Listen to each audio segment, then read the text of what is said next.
pag-ibon sa ngalan mo, Panginoon. Ang lahat ay nagdiriwang, ikaw ay kapiling ngayon. Umuulan ng pag-asa, kami ay nagkakaisa. Man ang aming katayuan, pag-ibig mo ng lubusang. Sabay-sabay nagdadala sa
Philippians 4:6. Huwag kayong mag-alala tungkol sa anumang bagay. Pahalip ilapit sa Diyos ang lahat ng pangangailangan nyo sa pamamagitan ng panalangin na may pasasalamat. Hallelujah. May kalakip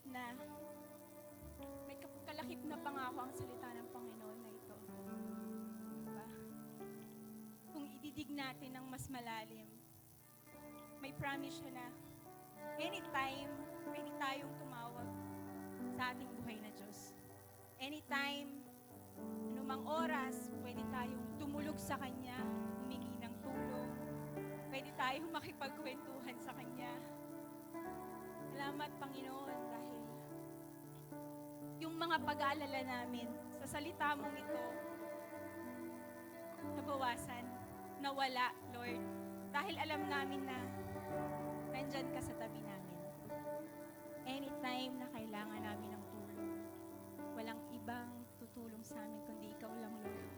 Ano man yung nararamdaman namin, sakit man ito, paghihirap man ang kalooban, problema namin ito, Lord, alam namin na kapag kami lumapit sa iyo, alam namin nandyan ka. Hindi mo kami iiwan, Lord. Salamat, Panginoon, sa presensya mo ngayong araw na to, sa lugar na to, Lord.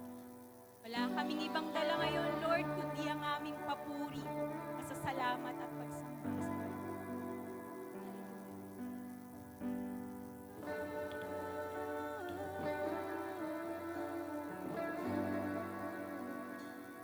Ito ang aming awit, Panginoon.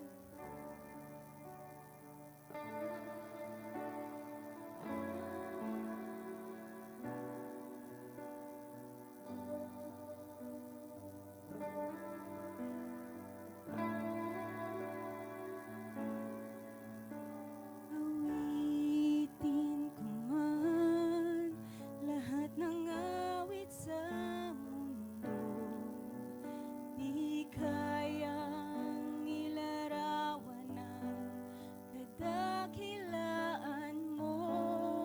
Kulang ang lahat ng tula, kulang maging mga salita upang ihayag ang kabutihan mo. Minsan pa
ka nagmamaliw, katapatan mo'y walang hanggan, ang kabutihan mo'y magpakailanman. Isang kabutihan mo ay magpakailanman. Ikaw ang simula at katapusan.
Diyos na buhay.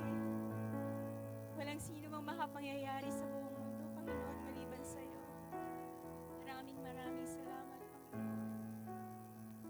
Hallelujah.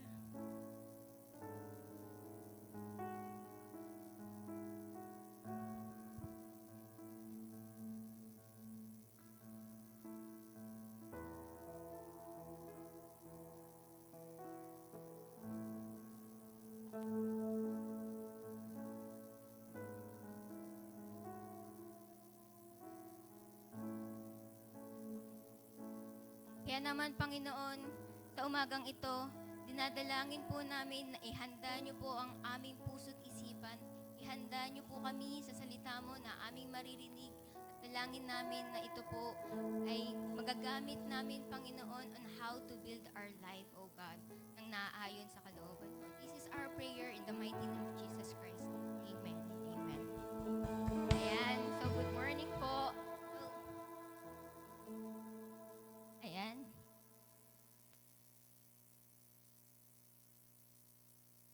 Morning po. Pangilang good morning na, no? So, ito pong tatalakayin natin ngayong umaga ay continuation lamang po ng series na naumpisahan ng ating senior pastors ni Pastora Mirna, ang How Building Your Life Forward Consistently. Ayan. So, let's wait po sa ating slides. Ayan. So, di ba po, mga last 2 weeks po, nag-discuss na si Pastora kung paano nga po ba tayo, paano ba natin i-build, paano tayo makakabuo ng isang buhay na consistently umuunlad. And una sabi, dapat daw overcomer, and pangalawa naman, dapat unconventional. Dapat kakaiba ka daw. So ngayon naman, talakayin natin ang pangatlong paraan naman kung paano tayo makakapamuhay ng forward consistently, ng patuloy na umuunlad. Hindi yung buhay na stagnant lang, hindi yung klase ng buhay na ito lang tayo, ito lang ako, di ba? Ayan, so let us read from the book of Judges 8:22 to 35. So, I am inviting you na tumayo po tayo and let us read the Word of God.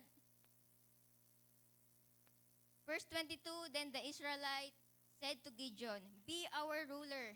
You and your son and your grandson will be our rulers, for you have rescued us from Midian." But Gideon replied, "I will not rule over you, nor my son. The Lord will rule over you.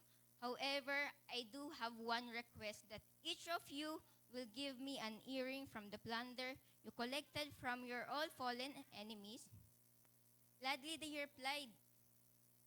They spread out a cloak, and each one threw a gold earring he had gathered from the plunder.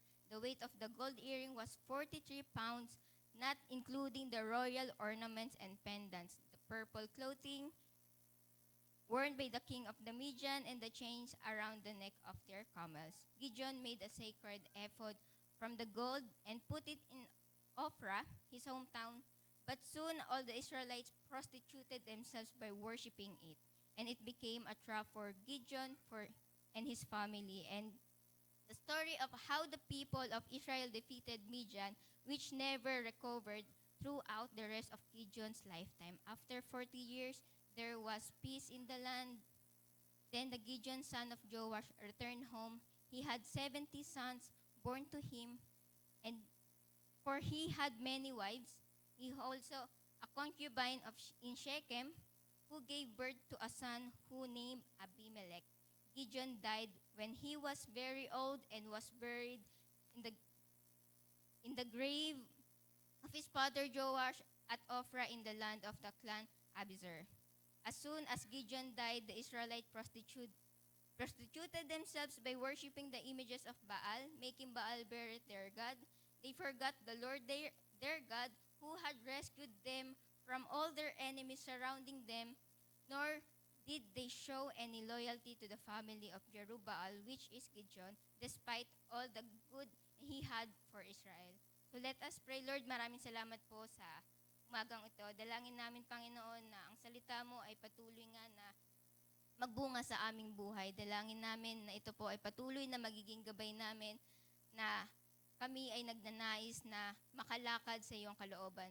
This is our prayer in the mighty name of Jesus Christ. Amen. Ayan, so pwede na po tayo makaupo. So, kaya nga kanina, nasabi natin, di ba, yung 3 pamamaraan, paano tayo makakapamuhay ng forward consistently, ng talagang umuunlad. So, may pangatlong bagay na kinakailangan natin na, ayan. So, pangatlong bagay na kinakailangan natin para tayo ay patuloy na makapamuhay ng may unlad, di ba?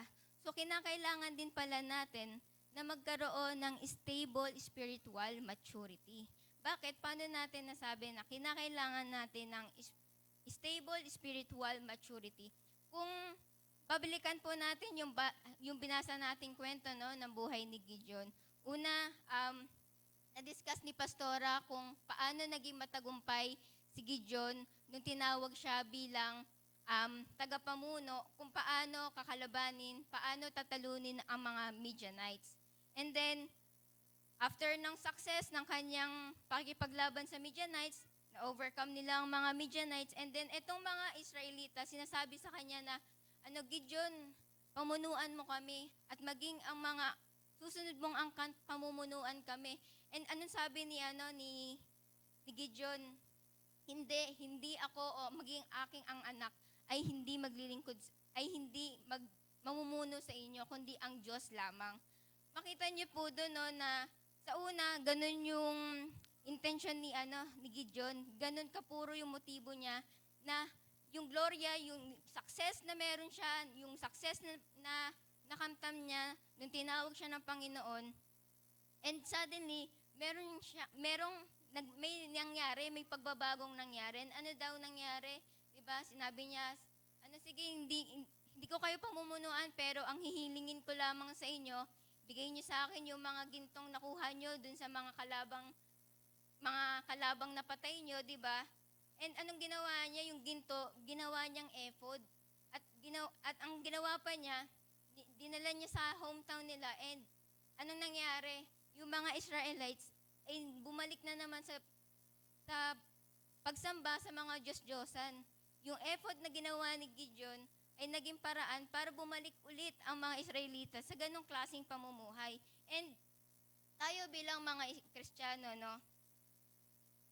Here's the question. Here's the challenge for us. No? How would you like your story to end? Ayan, paano nyo po ba gustong matapos ang buhay nyo? Hindi po to ibig sabihin, na tayo, hindi naman speaking of death to. Ang ano lang po dito is, anong klaseng legacy ang gusto nyo maiwan after your death? Diba? Minsan ba natanong nyo na rin po yung sarili nyo, ano ba yung gusto mong iwan? Pag ikaw namatay, paano mo gusto ikaw alalahanin ng mga taong may iwan mo dito sa mundo? And, di ba, commonly, ayan, and they live happily ever after the end. Ayan yung usually natin na nai-imagine, no? Na ending. And very common to na tuwing di ba, bata pa lang tayo, pag nagbabasa tayo ng mga fairy tale story, ito yung lagi nating nababasa, and they live happily ever after, di ba?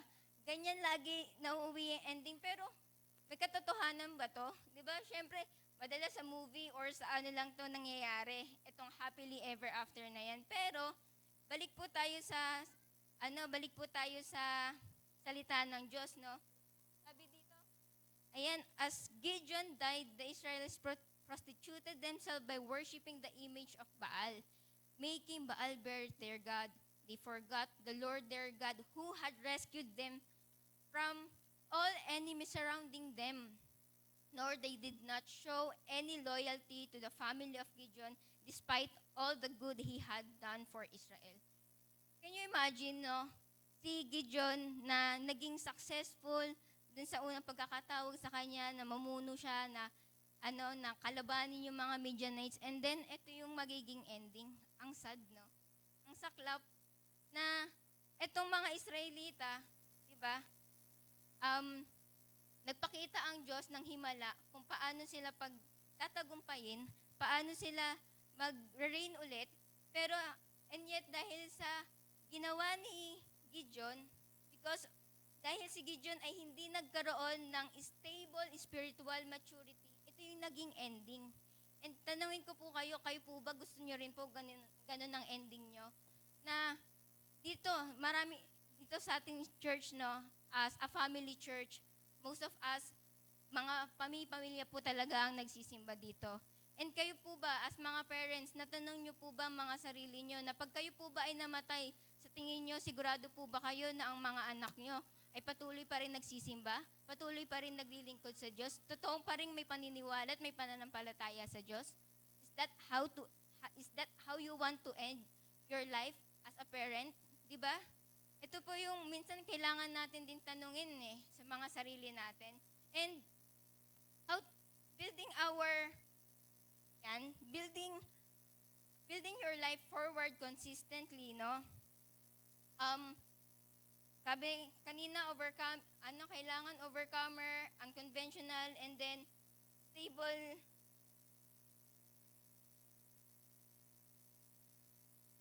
spiritual maturity. Paano natin gagawin to? Paano natin mararanasan? Paano tayo magkakaroon ng stable spiritual maturity?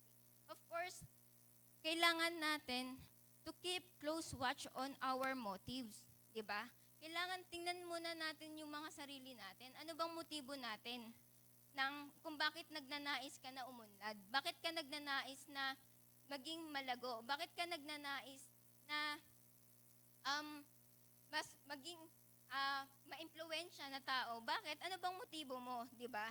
And kung babalikan natin dito, sabi dito, di ba? Then the Israelites said to Gideon, be our ruler, and you and your son and your grandson will be our ruler, for you have rescued us from Midian.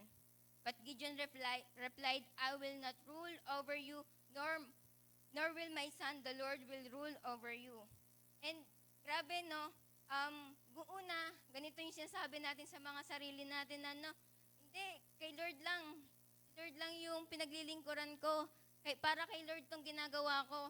Para kay Lord kung bakit ko ginagalingan sa trabaho, kung bakit ko ginagalingan sa school, kung bakit nagiging mabuting anak ako, di ba? Ganyan sinasabi natin, di para kay Lord to kasi I am created in image of God, di ba? Ganyan natin ang mga sarili natin. Pero kapag hindi tayo naging mapagbantay sa ating mga sarili, ito yung maaaring mangyari sa atin. Di ba? Success and opportunities may alter our pure motives. Ayan na. So ito na, no? Ito na yung success mo sa buhay, ito nararanasan mo na, di ba? Yung may mga magagandang opportunities na rin na dumadating sa buhay mo. And then, kapag hindi tayo naging mapagbantay sa ating sarili, yung purong motibo natin na dinedesire natin na ang Diyos lamang yung mapaglingkuran, ang Diyos lang ang ating mabigyan ng kapurihan sa mga bagay na ginagawa natin. And then suddenly, nagkakaroon ng shift di ba? Biglang nagkakaroon ng pagbabago kasi ito na nararanasan mo na Parang, alam mo yun, yung spotlight nasa iyo na. Parang feeling mo ganun yung spotlight nasa iyo na. And dito makikita mo, no, na yung motibo ni Gideon, nag-shift siya from as a judge of Israel, nagkaroon na rin siya ng motibo na maging hari. Paano natin nasabi na nag-shift yung desire or yung motibo ni Gideon na bilang isang judge lang pero nagnais siya na maging hari? Dito makikita natin. Ayan.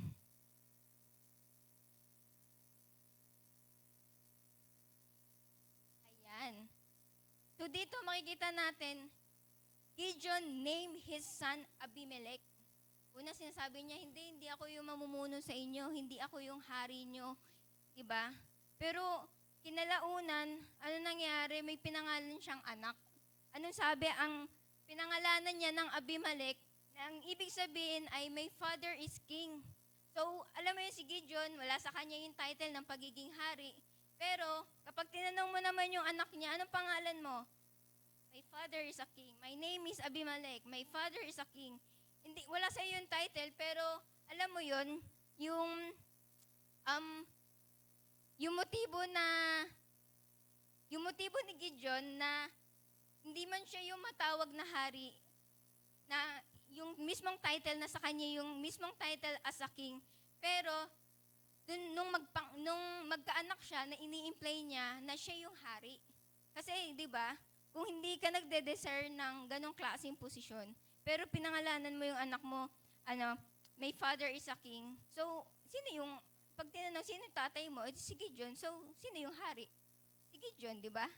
So, can you imagine po, no, ganun lumitaw ganun lumitaw po yung wrong motive ni Gideon that time because of having unstable spiritual maturity.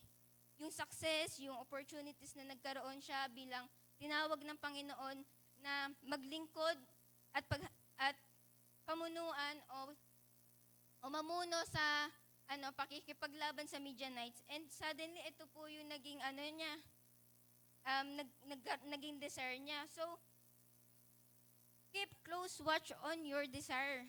So, bukod sa di ba? Bukod sa ayan na lagi nating binabantayan yung mga sarili natin, binabantayan natin yung motibo natin. Ano ba yung need pa nating bantayan? Bantayan din daw natin yung mga desires natin sa buhay natin. So, sabi dito, take delight in the Lord and He will give your heart's desire. So, bakit?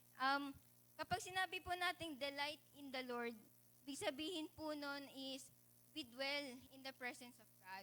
We dwell kung ano yung attributes ng Lord sa buhay natin. And then, He will give the desires of your heart. Ibig sabihin po, kapag po pala natutunan natin na ang mga sarili natin ay amanangan lamang sa kapangyarihan, sa kakayanan, at sa kung ano ang Diyos sa buhay natin, doon tayo pinaparangalan ng Diyos na anuman yung motibo, anuman yung mga ninanais natin sa buhay natin, doon siya nagre-reward, doon niya ina-award yung mga ganong klaseng desire. And balik po tayo sa teksto, sabi dito, di ba?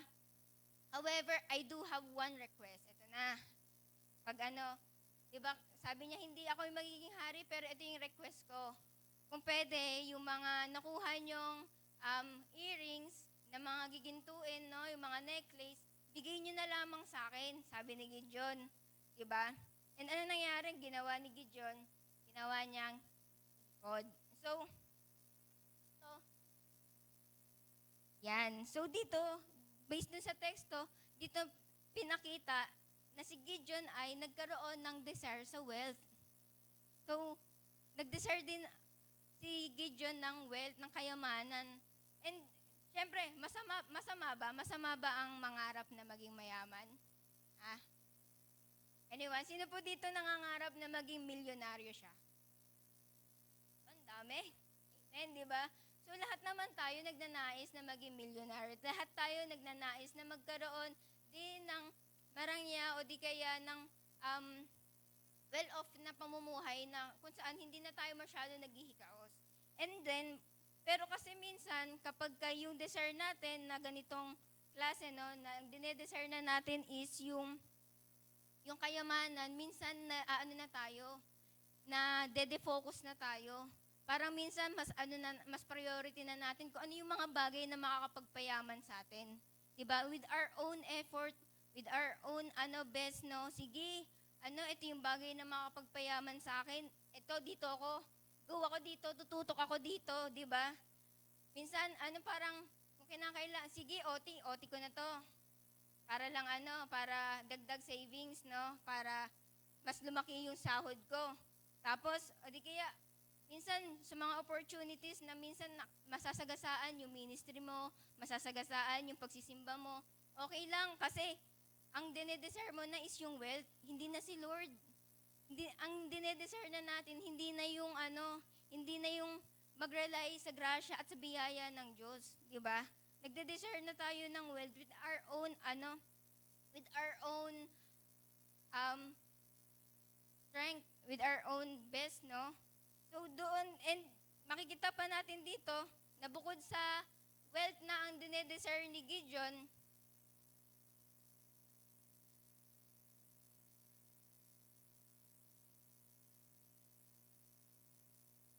lang.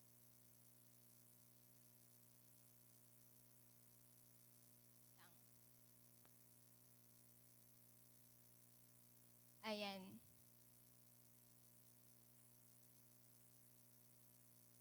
Ayan. So, bukod sa ang dinedesire na ni Gideon is yung wealth, no? Pati dito, kung babasahin natin, Gideon made a sacred effort from the gold and put it in Ophrah, his hometown. Yung nakuha niyang kayamanan, yung nakuha niyang mga ginto, anong ginawa niya? Saan niya ginamit? Sa pagpapatayo,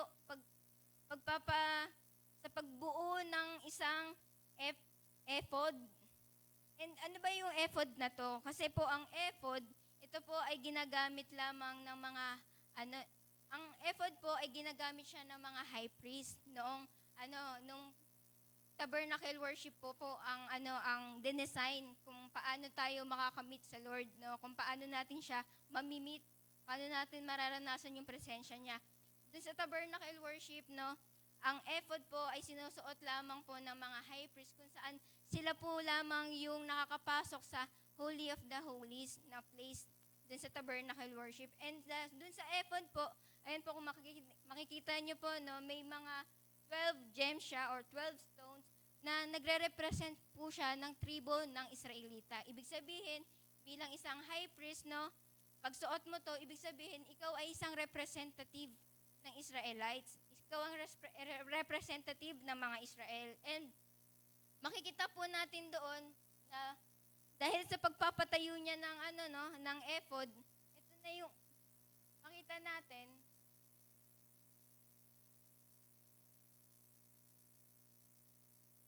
Parang may delay po ata yung na gamit ko. Ayan. So dito nakikita natin na ang dinedesire na rin pala ni Gideon is power. Dinedesire na niya yung kapangyarihan na pamunuan, yung authority na meron siya na bilang lingkod ng Diyos, no? Yung authority na hinihiling niya. So, sabi dito, and kapag sinimulan po kasi natin na i-desire yung ganitong klaseng power, dito po lumilitaw yung idolatry. Dito na po nagsisimula yung mga Diyos-Diyosan sa buhay natin kapag ang dinedesire na natin is power. Ayan. So, but soon all the Israelites prostituted themselves by worshiping it, and it became trap for Gideon and his family. Can you imagine po, no, na ito po yung naging bunga nung naging pagkakamali ni Gideon, na yung pagde-desire niya ng wealth at the same time ng power, yung mga Israelita at maging yung angkan niya, yung pamilya niya, nagkaroon ng pagbabago kung sino yung Diyos na kikilalanin, kung sino yung Diyos na sasambahin nila.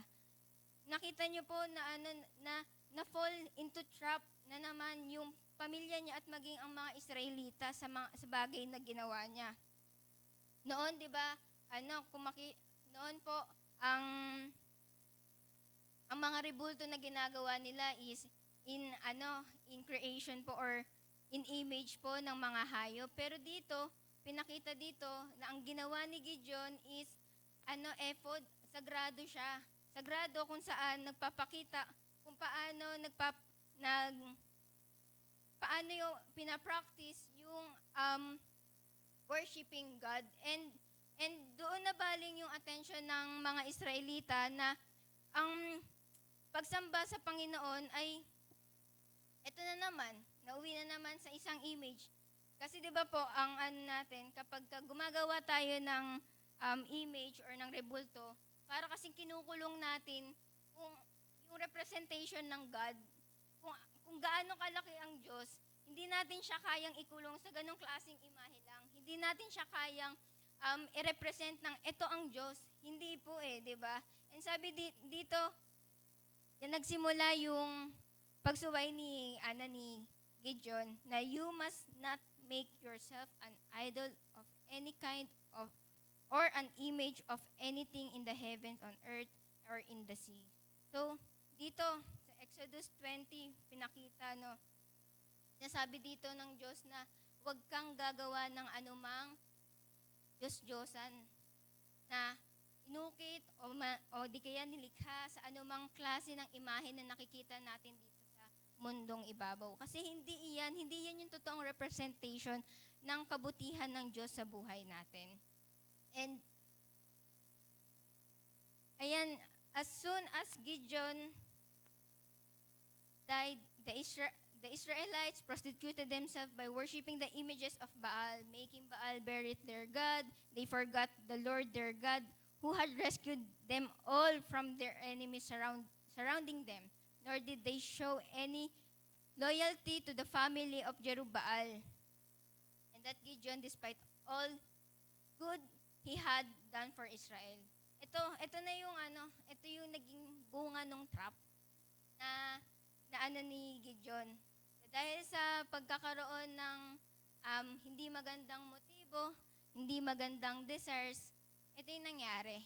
Bumalik na naman ang mga Israelita. And can you imagine po, na kapag po tayo, mga lingkod ng Diyos bilang anak o mga anak ng Diyos, kapag po tayo pala ay hindi naging mapagbantay sa ating mga sarili, hindi tayo naging mapagbantay sa ating motibo, hindi tayo naging mapagbantay sa mga desire natin sa ating buhay, may maapektuhan. Hindi lang tayo. Meron din palang ibang taong maapektuhan. It's either our family or yung mga taong nakapaligid sa atin. Kasi bakit? Kasi bilang kilala ka nila na na lingkod ng Diyos, bilang kilala ka nila na anak ng Diyos, tinitingnan ka nila, sineset ka nila as their example, Pero kapag hindi ka naging mapagbantay at na fall ka sa trap, wala, apektado sila, di ba? So, Gideon's desires were granted but lost them in the end, especially for his family. Ayun na, binigay naman kay Gideon. Sige, eto, andyan yung motibo mo, naibigay na sa'yo. Yung dinedesire mo, nakapangyarihan, yung power mo, sige, andyan. Pero, in the end, ang talo ay din yung angkan mo. And again po, yung ganitong klaseng trap na nangyari kay Gideon, na naapektuhan yung maging angkan ng kanyang pamilya, ito ay kadahilanan sa hindi pagkakaroon ng stable spiritual maturity. Kaya ngayon, tinuturo natin ngayong umaga na kung ninanais natin na ang buhay natin ay mas maging maunlad, kung ang buhay natin ay ninanais natin na patuloy na lumalago, ay kinakailangan natin ng spiritual maturity. And ano po ba yung spiritual maturity? So, spiritual maturity is not theology mastery. Ang pagiging malago ang pagiging isang matured spiritually, hindi po ito ay nasusukat o nababatay sa kung nabasa mo na yung Bible cover to cover, kabisado mo yung 10 Commandments, marami kang memorize na Bible verse, di ba? Hindi, o di kaya marami ka ng seminars na na-attenan about theology, di ba? Marami ka ng na-attenan na mga klase, hindi po ito yung basehan, hindi po ito yung batayan na ikaw ay spiritually matured na kapag active ka or active ka na uma-attend ng mga ganitong klaseng bagay na kung saan mas ma-hone natin yung knowledge natin about God. Hindi po iyon yun. Hindi lang po iyon yun yung basehan ng spiritual maturity. Ano pa? Spiritual maturity is not possessional or positional stability. Ibig sabihin, hindi porket mayayaman ka, hindi porket marami kang pera, hindi porket ang laki na ng savings mo sa bangko, o di kaya meron kang posisyon sa office, o di kaya tinatawag ka na as a ministry leader, ministry head, pastor. Hindi po ibig sabihin nun ay spiritual matured ka na. Hindi po nasusukat ang spiritual maturity sa kung anong possession o sa kung anong posisyon ang meron ka. Diba? And paano natin malalaman? Paano natin makikita na kung ang tayo, paano natin masusukat ang ating sarili na tayo ay isa ng spiritually matured, di ba? So, ito po yung maturity thermometer. Sinasabi ni Pastora kanina na ang thermometer po, di ba, ginagamit sa para malaman kung ano yung body temperature ng isang tao. Malalaman niya kung normal pa ba o dapat na bang isugod sa ospital. And dito, sa Galatians 5:22, ito po pala yung magiging batayan o ito pala yung magiging sukatan kung ikaw ay totoong spiritually matured na. So, makikita natin kung ang pamumuhay natin ay meron na bang love? Namumuhay na ba tayo with joy, with peace, with patience, kindness, goodness, faithfulness, gentleness, self-control? Diba? Namumuhay na ba tayo na nang may pagmamahal? Na kapag kami nagkamali sa atin, diba, kaya ba natin silang patawarin? Namumuhay pa ba tayo, nakakapamuhay na ba tayo ng may joy at peace? Pero kapag merong problema, pag may struggles na dumating, eto ka na naman, anxious ka na naman, depressed ka na naman, di ba? And patience, kapag merong mga bagay na hindi nangyari according to your plan, according to your timeline, eto nagiging impatience ka na naman, di ba? Nadi-discourage ka kasi hindi nasunod yung plano mo. And yung kindness and goodness, di ba? Nakapamuhay ka pa ba ng may kindness and goodness? Pero yung nasa isip mo, puro kasamaan, nasa isip mo, parang puro paninirang puri sa ibang tao. Diba? Faithfulness, loyal ka ba sa family mo? Loyal ka ba sa relationships na meron ka sa buhay mo? Loyal ka ba sa leader mo? Diba? Gentleness, diba? Nakikita dito kung gaano kamalumanay, kahinhin, o diba? Kapag minsan may mga bagay na nakaka-trigger na yung napindot na si anger, di ba? Yung sa inside out. Pag may trigger na makakapindot kay anger, ano yung magiging unang respond natin? Gentleness pa ba? And self-control, di ba? Ang dami nating bagay na gustong mangyari. Pero kapag wala tayong self-control, we may fall in a trap, di ba? And again, sa spiritual maturity po, no? Ito po yung magiging batayan natin. Ito yung magiging sukatan natin bilang isang lingkod ng Diyos, bilang isang anak ng Diyos.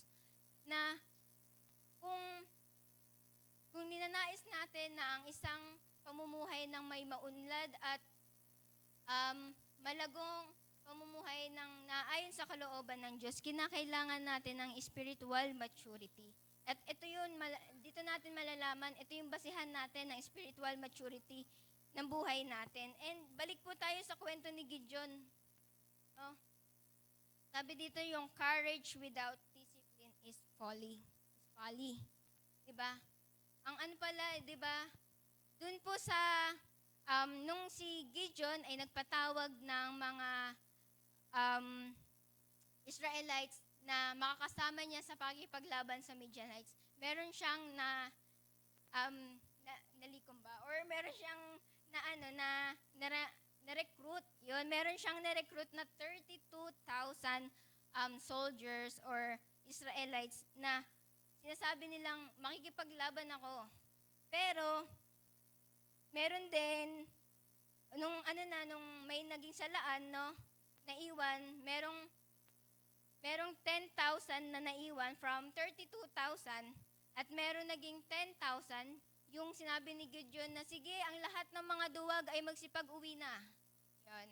At ang natira dun sa 32,000 ay 10,000. And doon po na makikita na yung pagiging courageous ng mga taong yun, ng 10,000 na yun, ay hindi daw po pala sapat, ay hindi daw pala siya, ay hindi na siya katangi-tangi. Ang pagiging courageous ay walang kwenta kung wala kang disiplina. Sabi dito sa 1 Corinthians 9:27, sabi dito ni Pablo, I discipline my body like an athlete, training it to do what it should. Otherwise, I fear that after preaching to others, I myself might be disqualified. So, kanina sinasabi ni Pastora na ang pagiging courageous nga ay hindi sapat, ay walang kwenta kung wala kang disiplina. So, makikita dito, sinabi dito ni Pablo na bilang preacher or bilang isang lingkod ng Diyos, kinakailangan niyang disiplinahin ang sarili niya na parang katulad daw ng isang atleta na kailangan niyang gawin o kailangan niyang i-train yung sarili niya sa bagay na kung ano yung dapat niyang gawin. And kasi bakit daw? Mamaya, sinasabi ni Pablo, baka mamaya turo siya ng turo, di ba? Pero isa din pala siya sa hindi pala kwalipikado. And tayo din sa ating mga sarili, kailangan din nating tingnan, kailangan nating bantayan ang ating mga sarili na tayo ba ay may disiplina? Tayo ba ay nagagawa natin na i-practice or i-train yung mga sarili natin na makapamuhay ng may maturity, merong spiritual maturity. And nung kwento ko lang po, kami po ay nagkaroon ng panel interview sa mga new breed student. And last Saturday po yon. And meron po naging tanong sa akin doon. Pastor, okay lang po bang i-share? Ayan, so meron pong naging tanong sa akin doon. Sabi si Pastor Val po yung na-assign sa akin na magtanong ng tanong na ito. Sabi niya, Bam, kapag ba sinama ko dito yung mga kapatid mo o yung mga pamilya mo, kapag tinanong namin sila kung ano ka dito sa church at ano ka sa bahay, ano ka? Ano sa tingin mo yung sasabihin nila? And, syempre, sinisiyasat ko na yung sarili ko. Inaano ko yung sarili ko kung ano nga ba talaga ako dito sa church, ano nga ba ako talaga sa bahay. And sabi ko, to be honest po, hindi. Opposite po. Parang pag dito sa church, ang sipag-sipag ko, lahat ng pwedeng gagawin ko. Pero pag sa bahay, parang pahirapan na kumilos ng mga gawaing bahay. And sabi ko nga, na tuwing mag-e-exhort po ako, tuwing mag-share po ako sa prayer watch, no? And mag-share ka ng mga life application. Tapos andun si Mami, nakikita niya.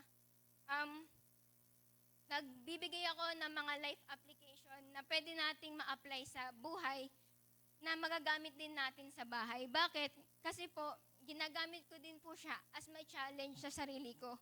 Na kung bakit ko siya tinuturo, kung bakit ko siya sinasabi, hindi dahil sa ginawa ko na siya o ginagawa ko siya, kundi dahil tinetrain ko yung sarili ko na ito yung bagay na dapat nating gawin. Ito yung bagay na pagpapakita ng totoong maturity, ng merong may spiritual maturity. And tayo, bilang mga leaders, di ba? Mga C2S leader, PS leader, no? And lagi tayo nagtuturo ng Word of God, lagi tayo nagtuturo ng pamumuhay ng matuwid. Minsan ba natanong natin ang mga sarili natin, tayo din ba ay isang naging matuwid? And hindi natin magagawa yun kung walang disiplina. Kaya sinasabi dito ni Pablo, kinakailangan niya maging ang sarili niya ay kailangan niyang disiplinahin. Diba? And that is why we need to check your spiritual thermometer daily. Araw-araw. Hindi pwedeng once a week, hindi pwedeng twice a week, kundi araw-araw. Bakit? Kasi ang daming circumstances, ang daming struggle sa buhay natin. Maraming problema ang dumadaan sa buhay natin. Sa bahay, sa trabaho, sa pamilya, sa ministry, di ba? Sa church. marami kang may encounter na problem, and then how do you respond in that situation of your life? Inaano ba natin siya ng merong spiritual maturity? Hinaharap ba natin yung mga bagay na yon na nagpapakita kung talaga tayo ay matured na? Tingnan natin to. From 32,000, only 10,000, which merong 31.25% lang ang naging courageous nung nag-recruit si Gideon ng mga Israelites na makakasama niya sa pakikipaglaban sa mga Midianita. And then, nasala na naman sila from 32,000, nasala, naging 10,000, and from that 10,000, diba? From that 10,000, itong mga naiwang matatapang, itong mga naiwan na lakas loob akong lalaban, diba? Pero only 300, can you imagine, 97, tama ba? 99,700 na lang yun natira. Dun sa sa 10,000 na courageous, can you imagine 0.975% lang. Hindi pa nakaisang puntos, hindi pa nakabuo ng ng whole number ng 1 para masabi na ikaw ay disiplinado at wise. Bakit? Paano ba sinala itong mga courageous na to? Na paano natin masasabi na sila ay disiplinado or isang wise? Sila po ay sinala nung sila ay dinala sa ilog para uminom at nakita na ang iba ay umiinom ng sobrang nakayuko sa tubig at yung iba naman ay umiinom ng ganitong posisyon, yung ganyan lang, sa salok ng tubig. Ganun posisyon, which is nagpapakita ng may kahandaan, nagpapakita ng merong karunungan, nagpapakita ng may disiplina na anytime na kapag may sumugod na kaaway, anytime na may sumugod na Midianita, handa silang lumaban, handa silang gawin, handa silang makipaglaban, di ba? And kapatid, sabi dito, to emphasize, no? Only 0.975 qualified to do the work of the Lord. Ibig sabihin pala, 0.975% lang ang naging qualified, nagampanan o gawin yung trabahong pinapagawa ng Diyos. Yung pakikipaglaban na pinapagawa sa kanila ng Diyos. Diba? And ngayon mga kapatid, tatanungin ko po kayo, are you among the 0.975% na courageous at disiplinado? Masasabi nyo ba sa sarili nyo na ako itong lingkod ng Diyos na hindi lamang matapang na sumasagot o tumutugon sa calling ng Diyos, kundi ako din itong lingkod ng Diyos na matapang at may disiplina.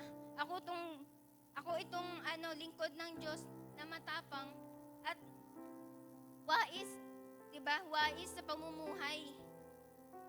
And kapatid, can you evaluate yourself? Kayo ba to? Isa ka ba to? Isa ka ba sa mga taong to? Isa ka ba sa mga nakasama na nakipaglaban sa mga Midianita o sa mga kaaway na merong disiplina? Kung ikaw ito, inaanyayahan ko po kayong tumayo. At patuloy tayong siyasatin ng ating mga sarili, no? Patuloy nating tingnan yung mga sarili natin na, Lord, what we desire is mapaglingkuran ka. What we desire is mapaglingkuran ka ng mayroong purong motibo na ikaw lamang ang mataasang, ikaw ang maparangalan. Diba? And this morning, as we worship, no, pagdasal natin sa ating Panginoon. Na Panginoon, ito ako, isa ako sa mga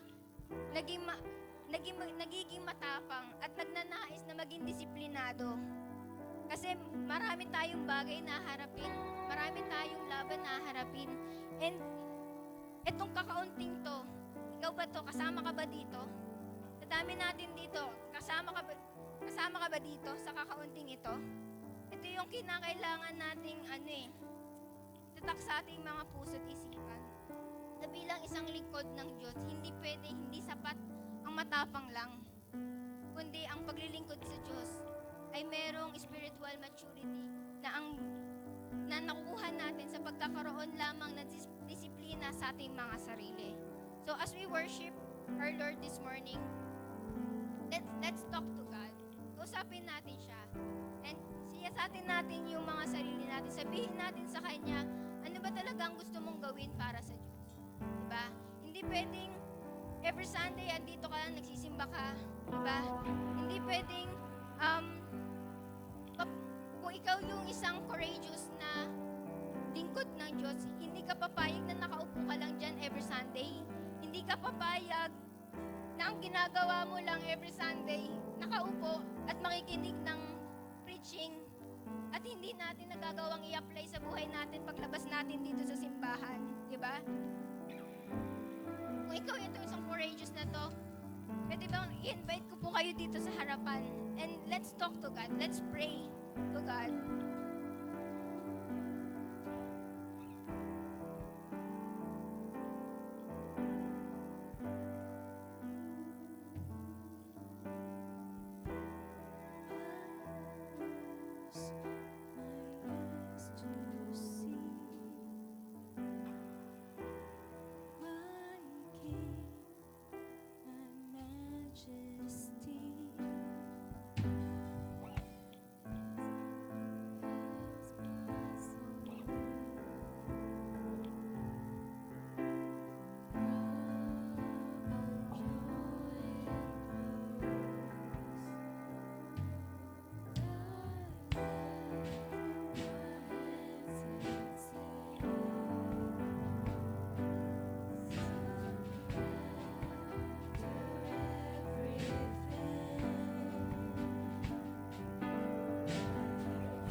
nagde-desire to be part of this 0.975%, can you raise your hand? Let me pray for you.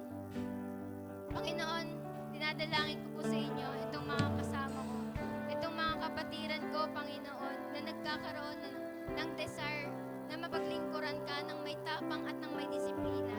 Panginoon, hindi sapat, Panginoon, na yung tapang namin ay nananatili lamang sa emosyon, hindi lamang na nakabase sa ano yung bagay na willing namin gawin para sa iyo, kundi Panginoon, ito po yung tapang na merong aksyon, ito po yung tapang na nagnanais na disiplinahin yung mga sarili namin, Panginoon, para mapakita yung kahandaan namin na anytime na kami po ay sumabak sa laban, anytime na kami po ay maglingkod sa inyo, Lord, kami po ay merong tinatawag na stable spiritual maturity. Na yung spiritual maturity na ito, Panginoon, ay hindi lamang namin makukuha sa pagsimba ng every Sunday, kundi i-workout namin to personally, Panginoon, na ang bawat isa sa amin, Panginoon, ay magkakaroon ng desire na mas kilalanin ka by reading the Word of God, na mas kilalanin ka na pakikipag-usap by constant prayer, Panginoon. Lord, hindi namin kayang gawin to kung wala ang iyong banal na spirito. Kaya naman, Panginoon, itong mga kapatid ko na nakataas ang kamay, na nagde-desire at humihiling, Panginoon, na maging isa sa mga matatapang at disiplinado, matalino, marunong, Panginoon, na lingkod mo. Lord, we are asking and we are praying, Panginoon, to touch our lives, Lord God. Nagamitin niyo po kami mightily na kung saan man kami dalhin, Panginoon, ikaw ang patuloy na maitataas at ikaw ang mapaparangalan. Hindi ang aming mga sarili, kundi ikaw ang makikilala sa buhay namin. Hallelujah. Panginoon, maraming salamat, Panginoon, sa bawat isa, sa bawat taong ito na nagde-desire, na nagnanais na maging kabahagi ng pagpapalago ng kaharian mo, O God. Hallelujah. Lord, this is our prayer in the mighty name of Jesus Christ. Amen. Hallelujah. So, sige po. Tayo naman po ay dumako sa ating pagbibigay. So, kanina, di ba, speaking of spiritual maturity, na ang isa din sa basihan o isa din pagpapakita o isang example kung paano natin maipapamalas, paano natin mapapakita ang ating spiritual maturity kapag naunawaan natin na ang pagbibigay na ito, na ang pagbibigay natin ng tithes and offering ay hindi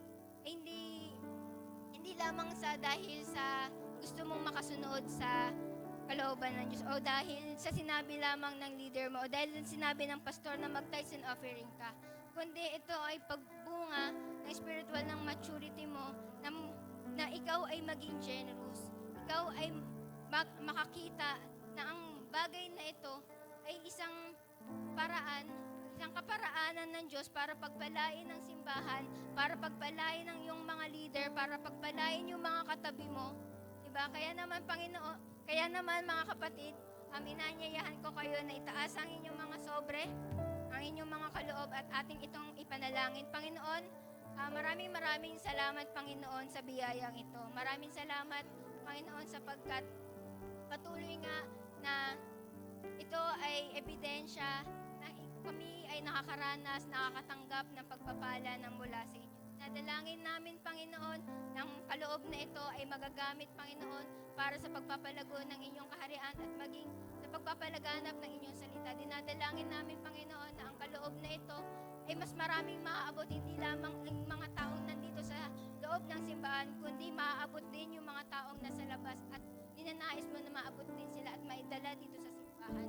Kaya naman, Panginoon, pagpalain mo ito, pagpalain mo ang aming resources, pagpalain niyo po ang lahat ng bagay na aming ginagawa, pagpalain niyo yung bawat mahawakan at yung produkto ng mga kamay na aming ginagamit sa paglilingkod sa inyo at sa pagtatrabaho sa aming pag-aaral.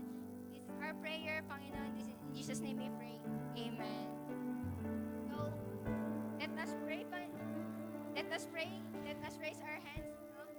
Our benediction. Panginoon, maraming salamat po sa umagang ito.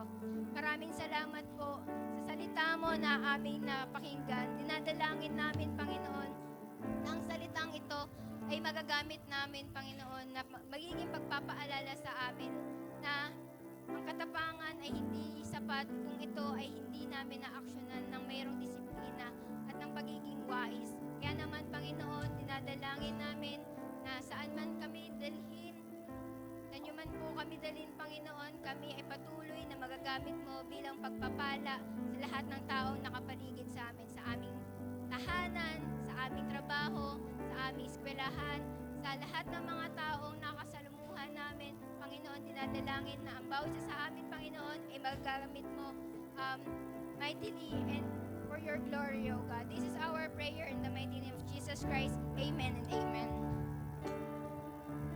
Okay po. Isang magandang umaga po sa ating lahat. Pwede po bang hingin, makakaupo po muna tayo saglit? Okay. Ready na po ba tayo sa ating 25th annual Thanksgiving this coming Sunday? Amen? Uy, parang hindi tayo excited. Amen po ba? Amen. So, nakikita niyo po ba ang aking forma?